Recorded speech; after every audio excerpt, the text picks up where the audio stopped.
Hell yeah, I love that guy. And that is just, I mean, it's cheesy and it's a bit like a fairy tale, but at least then John Cena gets to sign off as the ultimate babyface, which he always was. He apologizes, they fight, and there it doesn't really matter what you do, because when you get to that December match, I don't think it should be John Cena versus Seth Rollins, although you can do that, right? I'm putting that on the table. If WWE wants to pull that trigger, that is totally fine.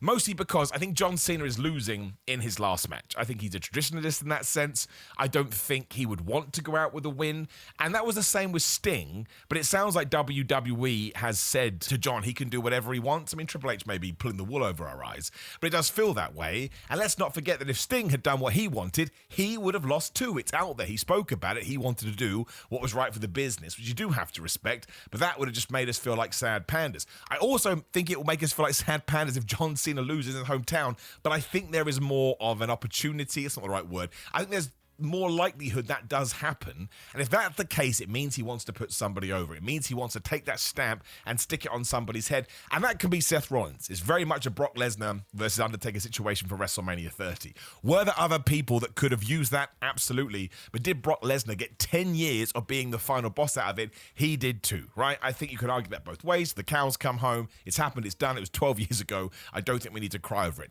and if that's the case, I think it'll be Seth Rollins. If we really want to make Seth Rollins that guy, and we have plans to have this group around as long as the bloodline and essentially make Seth Rollins where Roman Reigns was like 3 or 4 years ago, that's what you should do. Seth Rollins should come on TV every single week and say, I beat John Cena, I beat John Cena, I beat John Cena, and really get under people's skin. And I do think it will work. Like, Seth is already at a level, right? Seth is already, as far as I'm concerned, a Hall of Famer, and WWE's gone through some crazy times that without him probably would have sucked.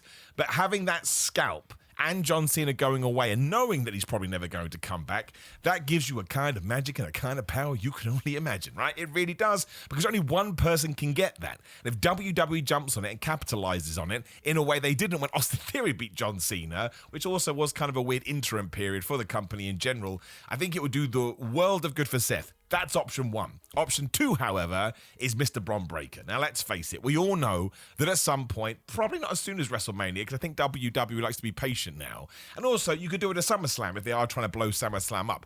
But you just know, of course you want to do this. It's the obvious storyline. It's like when you watch a romance movie. Let the two leads get together, otherwise what are we doing? But Bron Breakker is going to be the guy to break up that group. There will be seeds of doubt. It's essentially going to be evolution. He will be the Batista, and it will lead to a Seth Rollins versus Bron Breakker match at WrestleMania or SummerSlam, whatever the flub you want to do, and Bron Breakker will beat him for the World Championship. It worked at WrestleMania 21. Triple H was literally involved in that Batista match, and who's now booking the show?